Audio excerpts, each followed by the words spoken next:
Hello दोस्तों, स्वागत है आपका ट्रेडिंग स्कूल के चैनल पे। आज हम बात करने वाले हैं एसएल के बारे में, स्टॉप लॉस। हमने देखा होगा कि हम अपना एक स्टॉप लॉस लगाते हैं और मार्केट हमारे स्टॉप लॉस को टच कर देता है या हमारा स्टॉप लॉस खा जाता है। एसएल हिट होने का जो मेन कारण होता है वो एक ये भी होता है कि हम प्रॉपर अपना एसएल डिसाइड नहीं करते। तो सबसे पहले हमें ये सीखना पड़ेगा कि हम अपना एसएल डिसाइड कैसे करें। एक एसएल हिट होने के बाद मार्केट का दो तरीके से मूव होता है, तो इसे हम एग्जाम्पल के तरीके से समझते हैं। मान लीजिए आपने यहाँ पे एक अपनी पोजीशन बनाई, मार्केट ऊपर गया और आपने यहाँ पे एक एसएल लगा रखा है।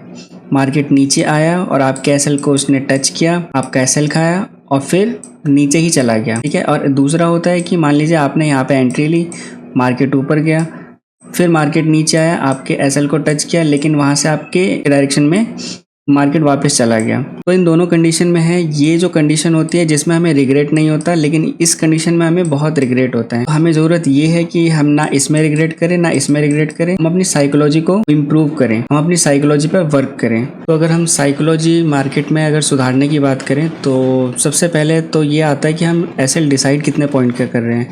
मान लीजिए आपने एक प्रीमियम लिया है, वो 300 लिया है या 300 से अबव लिया है, तो ये अच्छा खासा प्रीमियम है। इसका अगर हम एसएल लगाएंगे 5 से 10 पॉइंट का, तो आराम से ये मार्केट खाएगा एसएल, क्योंकि 5 से 10 पॉइंट 300 के प्रीमियम में कभी भी ऊपर या नीचे हो जाता है मार्केट।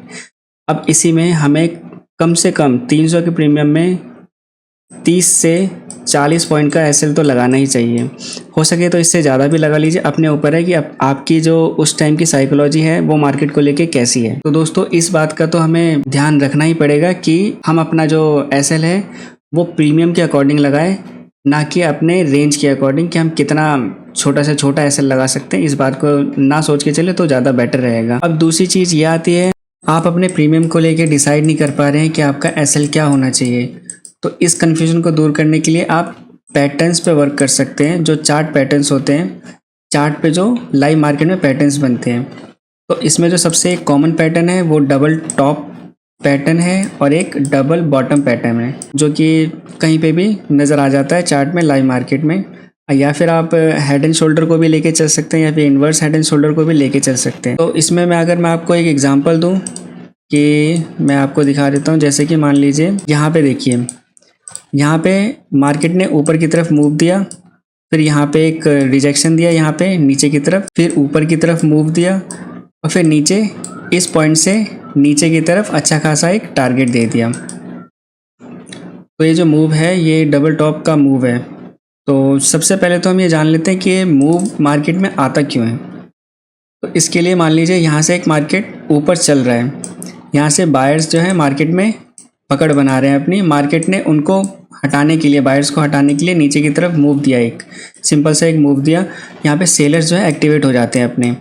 जब सेलर्स भी एक्टिवेट हैं, बायर भी एक्टिवेट है, जो अभी न्यूली सेलर्स जो एक्टिवेट है मार्केट के अंदर, उनको हटाने के लिए या उनके अंदर एक कन्फ्यूज़न क्रिएट करने के लिए मार्केट जो है एक अप साइड का मूव देगा, जिससे कि सेलर कन्फ्यूज़ हो या फिर सेलर अपनी पोजीशंस काटें। फिर मेन काम आता है ऑपरेटर्स का। जो इन्वेस्टर्स होते हैं, बड़े बड़े इन्वेस्टर्स होते हैं जो करोड़ों में इन्वेस्ट करते हैं, वो अपनी इन्वेस्टमेंट यहाँ पे शुरू करेंगे मार्केट के डाउन साइड के मूवमेंट पे। तो इस तरह जो है एक किसी भी पैटर्न का क्रिएशन होता है, कोई भी पैटर्न इस तरीके से बनता है। तो यहाँ पे देखिए, जैसे अब हमारी जो पोजीशन होगी वो यहाँ पे होनी चाहिए और जो एसएल होगा वो यहाँ पे होना चाहिए, क्योंकि मार्केट कभी भी अपने जो रिजेक्शन है वो यहाँ तक नहीं देगा। अगर यहाँ तक दे रहा है तो फिर ये फेक ब्रेकआउट था। तो चलो, आपको तो एक एसएल जो है रखने की जगह पता चल गई। तो अगर हम दो चार जो है एग्जांपल्स और देखें मार्केट में तो देख लेते हैं। जैसे कि मान लीजिए एक ये वाला देखिए, एक यहाँ पे एक पॉइंट यहाँ पे, यहाँ से मार्केट ने ऊपर की तरफ मूव दिया, फिर नीचे की तरफ मूव, फिर ऊपर की तरफ, फिर नीचे की तरफ अच्छा खासा यहाँ पे टारगेट दे दिया। और यहाँ पे देखिए, यहाँ पे एम जो पैटर्न है वो एम पैटर्न बना रहा है, डबल टॉप पैटर्न बना रहे हैं। तो इस तरीके का जो है हमें पैटर्न फाइंड करना होगा लाइव मार्केट में, कि मार्केट किसी भी तरीके का हेड एंड शोल्डर बनाए या एम पैटर्न बनाए, कोई ऐसा पैटर्न क्रिएट करे जिससे हमें एसएल डिसाइड हो जाए कि हम एसएल प्लेस कर पाएँ अपना सही जगह पे। और हो सके तो एसएल को थोड़ा सा इससे ऊपर प्लेस करें तो ज़्यादा बेटर रहेगा। अब देखिए मैं आपको एक और जो है एग्जांपल दिखाता हूँ। जैसे मान लीजिए यहाँ से मार्केट ऊपर गया, मार्केट ने फिर नीचे का फॉल दिया, फिर ऊपर गया, लेकिन फिर इस पॉइंट पे ना आके यहीं से मार्केट ऊपर की तरफ चला गया, जो कि ये फॉर्मेशन हुआ ही नहीं, इस पैटर्न का फॉर्मेशन हुआ ही नहीं। तो हमें यहाँ पे कोई ट्रेड ही नहीं लेना, ना स्टॉप लॉस की बात करनी है। तो जो ऐसे पैटर्न है वो जब पूरी तरीके से क्रिएट हो जाए, मार्केट के अंदर बन जाए, उसके बाद ही हमें ट्रेड लेना चाहिए। सो एज ए बिगिनर अगर हम स्टॉप लॉस डिसाइड करना चाहते हैं तो पैटर्न को लेके डिसाइड करें, तो वो ज़्यादा हमारे लिए बेनिफिशियल रहेगा। सो दोस्तों आज हमने 2 चीज़ें सीखी।